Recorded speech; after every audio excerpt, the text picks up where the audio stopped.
안녕하십니까. 클래스 액티베이션 맵을 활용한 전력 설비 주요 원인 분석을 주제로 발표를 맡게 된 장영준입니다.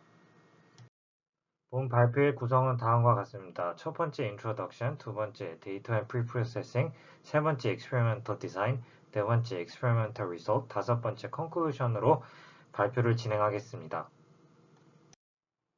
첫 번째 인트로덕션에서는 연구의 배경 및 개요에 대해서 간단히 설명드리도록 하겠습니다. 최근 제조업에서는 설비 사용량을 분석하여 자원을 효율적으로 활용하기 위한 연구가 증가하고 있습니다. 또한 다양한 센서에서 실시간으로 축적되는 시계열 데이터를 바탕으로 사용량의 패턴을 분석할 수 있습니다.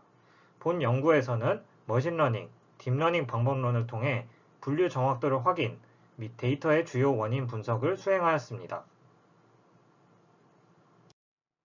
두 번째는 데이터 앤 프리프로세싱에 대해서 설명드리도록 하겠습니다. 본 데이터는 중소형 제조 설비 모니터링 장비 Measuring, Communicating and Displaying Unit에서 수집되었습니다. 즉 센서로부터 얻어진 전력 시계열 데이터는 초 단위로 측정되었으며 총 1051초의 길이를 가지고 있었습니다. 또한 대표값을 파악하였을 때 모두 최빈수는 0, 최대값은 205, 최소값은 0인 것을 확인하였고 초기 구간을 제외하고 동일한 67초의 부분 시계열 구간을 14개 지니고 있었으며 사용량이 0으로 4초간 유지되는 구간에서 한 사이클이 종료 후 다음 사이클이 재시작되는 것을 확인하였습니다. 또한 이 구간으로 나눌 시에 동일한 패턴을 지닌 14개의 구간, 사이클을 표현하는 시계열 데이터가 있다는 것으로 이해하셔도 되겠습니다. 위와 같은 특성을 바탕으로 시계열 데이터를 슬라이싱하였습니다. 센서에서 수집된 러 데이터는 특정 구간에 대한 설명의 부재로 레이블이 없기 때문에 분류 모델 적용이 어렵다는 한계점을 지니고 있습니다. 본 연구에서는 이러한 한계점을 극복하기 위해 클러스터링 알고리즘인 K-mean 클러스터링 알고리즘을 사용하여 각 구간, 사이클의 특징을 분류하고 레이블링을 하였습니다. 아래에 보시는 사진과 같이 14개의 동일한 사이클, 구간을 지니고 있는 전력 시계열 데이터를 K값을 2로 설정하여 K-mean 클러스터링 알고리즘을 통해 분류를 진행한 결과 클러스터 A, B로 나누어졌습니다. 더불어 본 연구에서 왜 K-mean 클러스터링을 사용하였고 K값을 2로 설정한 이유는 다음 슬라이드에서 설명드리도록 하겠습니다. 본 연구에서 K-mean 클러스터링을 사용한 이유는 다음과 같습니다. 사전에 라벨되지 않은 데이터에서 최적의 군집을 찾는 방법이며 전체 데이터를 특정 기준으로 인해 동시에 구분하는 방법으로 각 군집은 하나의 센트로이드 중심을 가지게 됩니다. 또한 언레이블 데이터에서 합리적인 군집 K 개수를 선정하는 방법은 두 가지가 있는데 첫 번째 에버포인스 메소드에선 에버포인스 기법을 이용하여 최적의 K 값을 설정하여 군집에 활용하며 K 개수를 순차적으로 늘려가면서 클러스터링 결과를 확인하여 적용할 수 있습니다. 두 번째 실루엣 메소드는 실루엣 값을 통하여 클러스터링 품질을 정량적으로 계산할 수 있습니다. 실루엣 값을 산정해 본 결과 K가 2에서 4 사이가 0.5보다 큰 것을 확인할 수 있었으며 K가 2였을 때 최대값을 가지고 있었으므로 K를 2로 설정하였습니다. 본 두 가지 방법으로 K-mean 클러스터링을 정량적으로 산정하는 방법이 정확하기에 K-mean 클러스터링을 사용하였습니다. 앞에서 말씀드린 것과 같이 센서에서 수집된 전력 시계열 데이터, 즉 러 데이터는 유사한 패턴과 동일한 길이 67초를 가진 데이터로 구분이 되어 있습니다. 단 14개의 사이클로 구분되어 있는 적은 시계열 데이터만으로는 머신러닝을 활용하여 충분한 학습 및 결과를 내리기 어렵다는 한계점을 가지고 있습니다. 따라서 본 연구에서는 이러한 한계점을 해결하기 위해 데이터 어그멘테이션을 통해 학습을 위한 데이터를 확보하였습니다. 이러한 데이터 불균형 문제를 해결하기 위해 기존의 노이즈를 부분별로 스케일링하였으며 스케일링은 데이터의 임의의 스칼라 값을 곱하여 데이터를 어그멘테이션 한 것입니다. 아래 사진과 보신 것과 같이 처음에 러 데이터는 14개의 사이클로 구분되어 있으며 데이터 어그멘테이션 적용 후에 336개의 사이클을 생성하였습니다.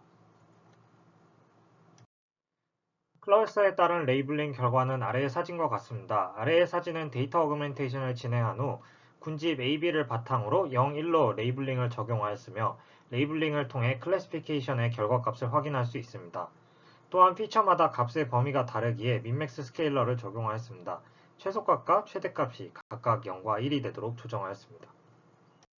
실험 설계의 오버올 프로세스는 아래와 같습니다. 데이터와 프리스 프로세싱 단계는 앞서 설명을 드렸고, 메토돌로지에서 세 가지 방법론을 이용하였으며, 이벨리에이션에서는 accuracy, precision, recall, F1 스코어를 사용하였고, interpretation 단계에서는 feature importance, class activation 맵을 사용하였습니다. 본 연구를 설계하는 데 있어서 머신러닝과 딥러닝 방법론을 사용하여 분류 모델을 구축하였습니다. 분류 정확수를 측정하기 위해 시계열 구간을 구분 후 디시전 트리를 통하여 성능을 측정하였고, 앙상블 방법론인 랜덤 포레스트 모델을 통하여 디시전 트리 모델과 성능 비교와 변수 적용도를 확인하였습니다. 더불어 레진의 딥러닝 모델을 이용하여 트리 베이스 모델과 비교 후에 클래스 액티베이션 맵을 통하여 시계열 데이터에 대한 설명 가능성 또한 더하여 주었습니다. 실험 결과는 다음과 같습니다. 모델의 성능은 최적의 하이퍼 파라미터를 적용한 결과를 나타내며 랜덤 포레스트가 디시전 트리보다 더 좋은 성능을 보여주는 것을 확인하였습니다. 레즈닛이 0.98의 정확도로 가장 높은 성능을 얻었으며 결과에 대한 인터프리테이션을 추가적으로 진행하였습니다.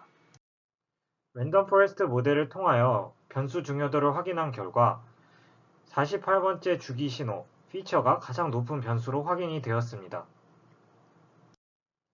다음은 레즈넷 모델의 클래스 액티베이션 맵을 이용하여 전체 시계열 구간의 주기 신호들의 영향력을 확인하였습니다. 클러스터 A 경우에는 62번째, 클러스터 B 경우에는 54번째 변수가 가장 높은 영향을 주는 변수로 확인이 되었고, 클러스터에 따른 변수 중요도를 확인하였으며 랜덤 포레스트 모델과 변수 중요도의 차이점이 있는 것을 확인하였습니다.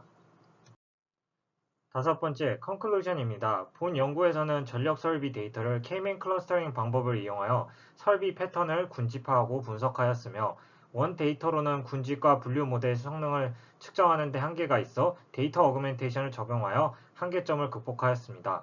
또한 통계적인 수치 비교 시 클러스터 간에 유의미한 차이가 있다는 것을 확인할 수 있었고, 리미테이션 한계점으로서는 데이터 수의 부족으로 패턴을 분류하는 데 시행착오가 많았습니다. 또한 데이터가 라벨링 되지 않았으며 시기, 상황별 전력량으로 휴리스틱한 접근 시도를 하였습니다. 클러스터링 기법으로는 전력 사용 패턴을 분류하고 시각화하여 분류하였으나 사람의 노하우와 기계의 판단이 달라 결과 분석에는 한계가 있었습니다. 향후 연구로서는 다양한 노이즈 기법을 적용한 데이터 어그멘테이션으로 모델 평가를 진행하며 도메인 전문가 의견이 포함되어 있는 라벨링된 시계열 데이터셋을 구축 후 모델을 구축하려 합니다. 또한 다른 설비에서 수집된 시계열 데이터 모델로 구축한 후에 전이학습을 수행하려 하며 DTW 다이나믹 타임 월핑 기법을 사용하여 다른 기법과도 성능의 추이를 비교할 예정입니다. 이상으로 발표를 마치도록 하겠습니다. 들어주셔서 감사합니다.